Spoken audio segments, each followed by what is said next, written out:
వాణి వాణి బట్టలేంటి ఇంత చంద్రవందరగా ఉన్నాయి? వాణి వాణి మీరెప్పుడు వచ్చారు వదిన? నేను వచ్చి చాలాసేపు అయింది కానీ బట్టలన్నీ ఇలా పడేసి కూర్చున్నావేంటి? అలా ఏం లేదు వదిన, చేస్తున్నాను. ఏంటి వాణి ఎలా ఉంది? ఏమైంది వాణి, ఎందుకు అలా ఉన్నావు?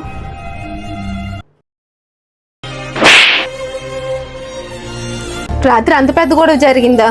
అంటే వాడు ఇంకా మారలేదా? తాగుతూనే ఉన్నాడా? తాగుడుకు అలవాటు పడిన వాళ్ళు మాటలతో మారుతారని ఎలా అనుకుంటున్నావు వదిన? మీ తమ్ముడు ఎప్పుడు ఇంటికి వస్తున్నాడో ఎప్పుడు ఇంటి నుంచి వెళ్తున్నాడో తెలియట్లేదు వదిన. పిల్లలు నన్ను పూర్తిగా పట్టించుకోవడమే మానేశారు వదిన. అంతా నా కర్మ వదిన. మీ తమ్ముడు మారే అవకాశమే లేదా వదిన? పోనీలే, మంచిగా చెప్తే వాడు మారుతాడు అనుకున్నాను వాణి. నేను చెప్పినా చేయి, వాడు ఎందుకు మారడం నేను చూస్తాను. మీరు ఏం చెప్పినా నేను చేస్తాను వదిన. మీ తమ్ముడు మారడమే నాకు కావాలి.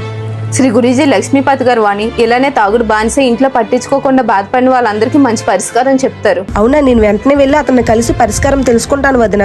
మీ వాళ్ళు కూడా తాగుడు బానిసే ఇంట్లో పట్టించుకోకుండా తిరుగుతున్నారా? ఎలాంటి సమస్యలకైనా శ్రీ గురూజీ లక్ష్మీపతి గారు పరిష్కారం చెప్తారు.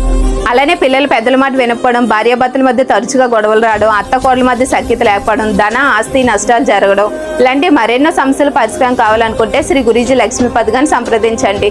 ఇంకేందో లేట్ చేస్తున్నారు? స్క్రీన్ పై కనిపిస్తున్న నెంబర్ కాల్ చేసి మీ సమస్యల పరిష్కారం తెలుసుకోండి. అక్కడ మీ ఫోటో చూసి ఫోన్ ద్వారానే జ్యోతిష్యం చెప్పబడను.